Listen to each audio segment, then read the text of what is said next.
Boris and the Cyclone. At around 5 o'clock in the afternoon of Sunday, June 30th, 1912, a Category F4 tornado touched down just south of Regina, Saskatchewan.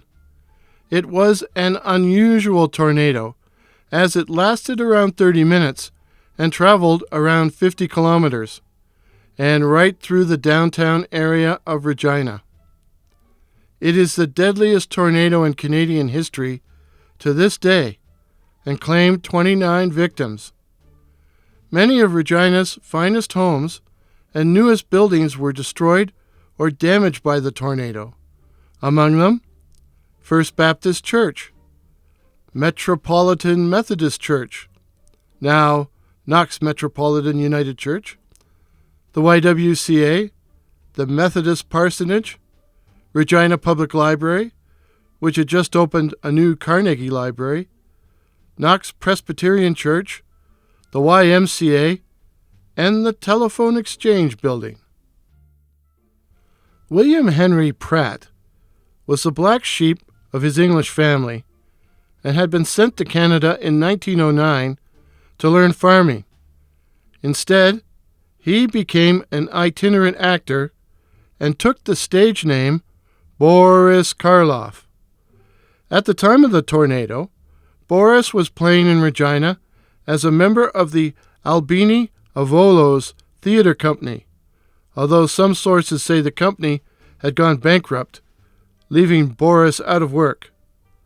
On the day of the tornado, Boris and his fellow performers had been on a picnic on Wascana Creek and knew nothing of the tragedy until they returned to town.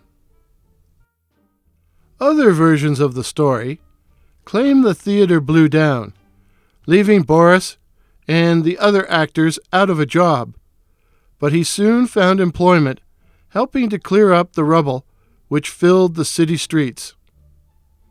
Now, once upon a time, the Regina Public Library had a book called Boris Karloff and His Films by Paul M. Jensen, and in the margin of the page covering Boris's time in Regina, an unknown patron made the following claim about Karloff's post-tornado career as a cleanup worker. The note begins, "My father worked with the same cleanup crew at Lorne and Victoria." Now, Warren here. This was the site of the damaged Metropolitan Methodist Church. Now back to the note. After a half day of work, he, Karloff, said, "Well, boys, I'm off." And he put on his suit jacket and left. "Where are you going?" "Los Angeles, boys." And then a new career was born. Hollywood, 1912. A true story? Perhaps. A great story? Absolutely. But yeah, you shouldn't write in library books. No, not even in pencil. No, just don't do it. No. In reality, Karloff didn't get to Hollywood until 1919, and he didn't achieve stardom until he portrayed the monster in Universal Pictures' 1931 horror film Frankenstein, where he gives an amazing and strangely touching performance without any dialogue.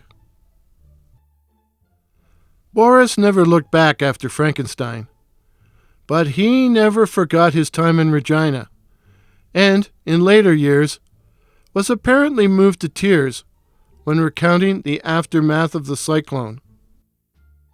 For more information on the Regina tornado of 1912, you might want to check out my book, Cyclone, The Regina Tornado of 1912 by Warren S. James. Link in the description. And if this video swept you off your feet, please share, drop a like, comment, I'll answer, and consider subscribing for more original weird tales and prairie gothic.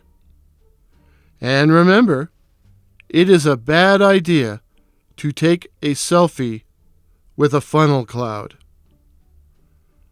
Stay hungry.